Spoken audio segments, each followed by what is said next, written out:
మనం office hours అయిపోయిన తర్వాత మళ్ళీ ఇంటికెళ్ళి ఆఫీస్ పనిని చెయ్యడం అనేది నాకు తెలిసి కొన్ని సందర్భాల్లో ఉంటుంది. అది బ్యాంక్ మేనేజర్లైనా, కార్పొరేట్లోనూ, ఐటీలోనూ, మరొక చోటను. సాధారణంగా అనార్గనైజ్డ్ సెక్టార్లలో పని వేళలు ఉండవు. అంటే 9 to 6, 10 to 8 ఇలా ఉండవు. కానీ కొంచెం ఆర్గనైజ్డ్ సెక్టార్లో వర్క్ టైమింగ్స్ ఉంటాయి. ఆర్గనైజ్డ్ సెక్టార్లో ఉన్న టైమింగ్స్లో ఉన్న తర్వాత ముఖ్యంగా ఇటీవలి కాలంలో, అందులోనూ మనకి కాస్త అటు ఇటుగా ఐ థింక్ కోవిడ్ తర్వాత క్వైట్ క్విట్టింగ్ అని, మూన్ లైట్ అని కొత్త పదాలు వచ్చాయి. దాంతో పాటు యాక్చువల్గా ఎంప్లాయీస్ ఒక వర్క్ని కాకుండా వర్క్ ఫ్రమ్ హోమ్ అయితే 2 జాబులు చేయడం ఏకకాలంలో అనే ఒకనొక సంస్కృతి కూడా వచ్చింది. ఇలాంటి సమయాల్లో వారానికి కనీసం 90 గంటలైనా పనిచేయాలి అనే ఒకనొక రూల్ లాంటివి, లేదా ఇన్ఫోసిస్ కానీ ఇతరత్ర కంపెనీలు కానీ చెప్పడం జరిగింది.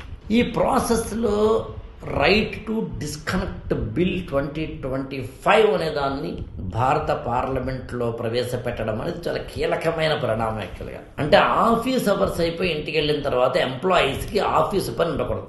Email checking, calls attending, video call, training programmes, Zoom call, ఇలాంటివి ఏవీ ఉండకుండా వర్క్కిను పర్సనల్ లైఫ్కి మధ్యన ఒక కంపార్ట్మెంట్, వాటర్ టైట్ కంపార్ట్మెంటలైజేషన్ చేయడం అనేది ఈ డిస్కనెక్ట్, రైట్ టు డిస్కనెక్ట్.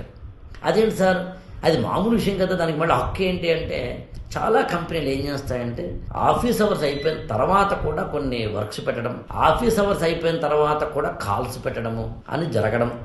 ఎవరైనా ఒకళ్ళిద్దరు ఎంప్లాయీస్ కనుక అలాంటి వాటికి అటెండ్ కాకపోతే కొంచెం అంటే డిసిప్లినరీ యాక్షన్స్ అంటే క్రమశిక్షణ చర్యలు చేపట్టడం లాంటివి జరుగుతున్నాయి. అందులో ఉద్యోగుల బాగు కోసం వచ్చిన రైట్ టు డిస్కనెక్ట్.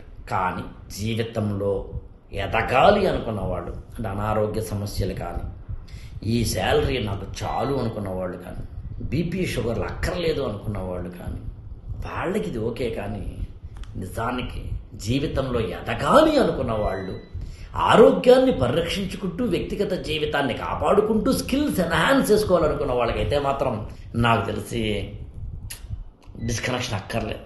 ఎంత బాగా వర్క్ చేస్తే అంత బాగా ఎదుగుతాం.